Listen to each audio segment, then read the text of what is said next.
హల్లెలూయా. యేసుక్రీస్తు నామమున మీ అందరికీ శుభాభివందనాలు. దేవుని అనంతమైన ప్రేమ, కృప, వాత్సల్యతను బట్టి దేవుడు మరొకసారి దేవుని మాటలు పంచుకోవటానికి ఆయన ఇచ్చిన కృపకై యేసయ్య నామానికి మహిమ, ఘనత, ప్రభావములు యుగయుగములు ఆయనకు మాత్రమే కలుగునుగాక. హల్లెలూయా. నిజంగా మన దేవుడు ఎవరు అంటే ప్రేమించి, రక్షించి, కాపాడే దేవుడు, ప్రేమైన వలన. హల్లెలూయా. అట్టి సర్వశక్తిమంతుడైన దేవుని నిజముగా బిడ్డలుగా ఉండుటకు, ఆయన సన్నిధిలో ఉండుటకు ఆయన ఇచ్చిన కృపకై నిజంగా యేసయ్య నామానికి మహిమ కలుగును గాక. అనేక సార్లు అనేక మంది విశ్వాసులు ఏ రీతిగా ఉంటారంటే సమస్యలను చూసి భయపడుతూ ఉంటారు ప్రేమైన వాళ్ళ. ఎందుకంటే ఈ సమస్యను నేను జయించగలనా, లేకపోతే ఈ సమస్యలోంచి నేను సర్వైవ్ కాగలనా అన్న భయం మన జీవితంలో కలుగుతూ ఉంటుంది. ఎందుకంటే ఎప్పుడు చూసినా సమస్యలు మనకంటే పెద్దగా ఉంటాయి. సమస్యను చూసి భయపడుతున్నాము అంటే కంపల్సరీగా సమస్య మనకంటే పెద్దదిగా ఉంటుంది ప్రేమైన వాళ్ళ. అది ఏదైనప్పటికీ కూడా నిజంగా మనకంటే బలముగా ఉన్నప్పుడు మనం భయపడడం ప్రారంభిస్తాం ప్రేమైన వాళ్ళ. మరి ఆ భయపడినప్పుడు నిజంగా అనేక సార్లు భయపడి ఏ రీతిగా ఉంటారంటే ఆ భయంలోనే ఆ రీతిగా ఉంటారు ప్రేమైన వాళ్ళ. అయితే మన దేవుడు ఎవరు అంటే ఆ భయములో ఉన్న వారిని పలకరించే దేవుడు. హల్లెలూయా. నిజంగా ప్రేమైన వాళ్ళ భయములో మనం ఉన్నప్పుడు మనల్ని పలకరించేది ఎవరు అంటే దేవుడే ప్రేమైన వాళ్ళ. హల్లెలూయా. అందుకే అనేక సార్లు అనేక మంది మరి భయములో ఉన్నప్పుడు దేవుని వాక్యాన్ని చదవరు ప్రేమైన వాళ్ళ. ఎందుకు మీరు బైబిల్ చదవడం లేదు అంటే వారు అంటారు, నాకున్న సమస్య యొక్క తీవ్రతను బట్టి నేను భయపడుతున్నాను, అందుకే నేను బైబిల్ చదవలేకుండా ఉంటున్నాను, లేకపోతే దేవుని దగ్గర గడపలేకుంటున్నాను అన్నట్లుగా చెప్తూ ఉంటారు ప్రేమైన వాళ్ళ. అయితే నిజంగా దేవుడు ఏం చేస్తాడు అంటే సమస్యల్లో ఉన్నప్పుడు ఎప్పుడైతే దేవుని దగ్గరికి వెళ్ళి ఒకవేళ మనం దేవుని వాక్యాన్ని పఠించినట్లయితే దేవుడు మనతో మాట్లాడతాడు ప్రేమైన వాళ్ళ. హల్లెలూయా. నిజంగా నాకు అనిపిస్తుంది అనేక సార్లు బైబిల్ గ్రంథంలో నిజంగా ఒకవేళ మోషే లేకపోతే ఇశ్రాయేలీయులు అందరూ కూడా భయపడ్డారు ఎర్ర సముద్రం దగ్గర. అయితే వీరంతా భయపడి ఏం చేశారు, దేవుని దగ్గరికి వెళ్ళలేదు ప్రేమైన వాళ్ళు. ఒక్క మోషే మాత్రమే వెళ్ళాడు.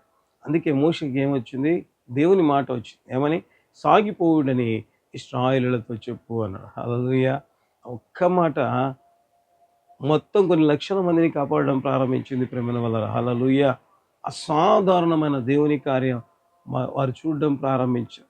అంటే ఎందుకు నేను ఈ మాటలు చెప్తున్నా అంటే అనేక సార్లు మన జీవితంలో దేవుని వాక్యాన్ని పఠించాం.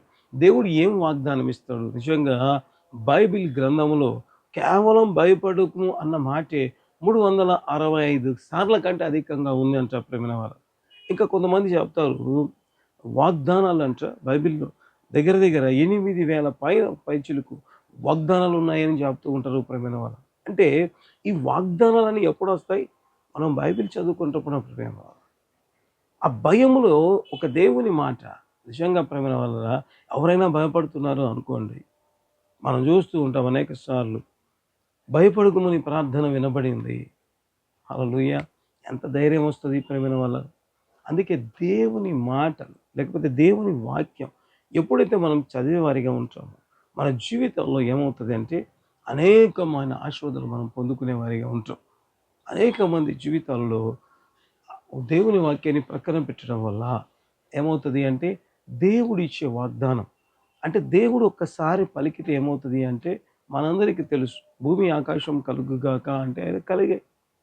అంత గొప్ప దేవుని మాట ఆయన ఒకసారి ఆయన మాట వస్తే బైబిల్లో రాయబడి ఉంటుంది, నిర్దేశించిన పనిని నెరవేర్చినంత వరకు వెనుదిరగదంట ఆయన వాక్యం. హల్లెలూయా. ఒక్కసారి మనం ఒకవేళ సమస్యలో ప్రార్థన చేసి ఒకవేళ బైబిల్ చదివితే ఆ వాగ్దానం మనకు వచ్చింది అనుకో, ఏ రీతిగా ఉంటుంది, మన జీవితంలో ఉన్న సమస్య కూడా ప్రారంభిస్తుంది. అందుకే అనేక సార్లు భయపడుతున్న వారు, అందుకే చాలా చక్కగా ఉంటుంది కీర్తన గ్రంథంలో రాయబడి ఉంటుంది, ఇంత 100 కీర్తనలో రాయబడి ఉంటుంది, నీ వాక్యమే నన్ను బ్రతికించున్నది, నా బాధలలో నాకు నెమ్మదినిచ్చినది. హల్లెలూయా. బ్రతికిస్తుంది. కాబట్టి శ్రేష్టమైన గ్రంథాన్ని పఠించడం ప్రారంభిద్దాం. తద్వారా మన ఆత్మీయ జీవితంలో బ్రతికి నెమ్మది పొంది ప్రభు బిడ్డలుగా ముందుకు సాగడం ప్రారంభిద్దాం.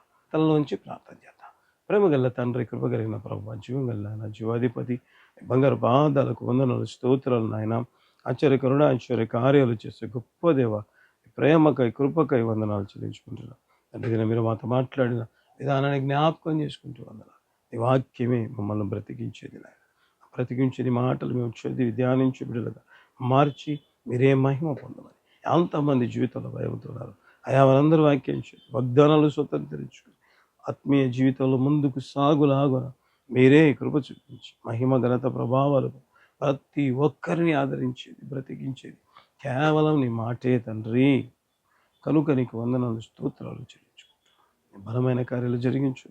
అంతమంది అయితే ప్రార్థనలో ఏకీపిస్తున్నారు, ఈ కార్యక్రమం చూస్తున్నారు, షేర్ చేస్తున్నారు, ప్రతి బిడ్డను దీవించి ఆశీర్వదించి బేరనెస్ తొలగిపో. ఎంతమంది అయితే వారి చేతులు వారి కడుపు మీద నుంచుకొని ప్రభువా నిజముగా సంతానం కోసం ప్రార్థన చేస్తున్న బిడ్డలు ఉంటారు. యేసు క్రీస్తు నామమందు నాయన ఆయన ప్రార్థనలకించి వీరి అద్భుతము చేయు అయ్యా. ఇప్పుడు వారితో కలిసి ప్రార్థించు, వారు కన్సీవ్ అగుదురుగా కానుకోవాలి. ట్రాన్స్ఫర్స్ కోసం ఎదురు చూస్తున్న బిడ్డలు ఉంటారు. దయతో వారు కోరిన రేవు కొని అయా సేవలో బలముగా వాడబడాలని వాంఛ కలిగిన బిడ్డలు ఉంటున్నారు తండ్రి. అటు బిడ్డలు ప్రభు సేవలో బలముగా వాడబడినట్లేదు. అభిషేకం అధికం చేయండి, కృప అధికం చేయండి, సేవలో విరివిగా వాడబడటానికి సాధించు అయ్యా. ఆర్థిక ఇబ్బందులు అయా తొలగించండి అయా. కుటుంబంలో ఉన్న సమస్యలు తొలగించండి, మ్యారేజెస్ అనుగ్రహించు, జాబ్స్ దయచేయమని పరిచయకు సహకరిస్తున్న ప్రతి బిడ్డను వారి కుటుంబాన్ని, ఆర్థిక సహకరిస్తున్న ప్రతి బిడ్డను వారి కుటుంబాన్ని, షేర్ చేస్తున్నాం సర్వీస్లో పెడుతున్న ప్రతి బిడ్డను దీవించాల్సి గొప్పగా. ఎంతమంది అయితే అనారోగ్యంతో చూస్తున్నారు, అది ఎట్టి వ్యాధి అయినా కొంతమంది వారి తలల మీద చేతులు ఉంచుకొని ప్రార్థించి యేసు నామమందు మీ హస్తము దిగి వచ్చి ఇప్పుడు అవన్నీ బాగు చేయగలరు. తొలగించి వేరే మహిమ అట్లా హోల్స్ ఎవ్రీథింగ్ తొలగిపోవాలి. గ్యాస్ట్రిక్ ప్రాబ్లం, ఇండైజెషన్ అయా ప్రతి వ్యాధి తొలగిపోకుండా కార్యాలు చేయించు. బలమైన నికాలు పరిశుద్ధాత్మదేవ ఇప్పుడే అవన్నీ దర్శించి గొప్ప కార్యం యేసు నామములో అడుగుతున్నాము తండ్రి, ఆమేన్.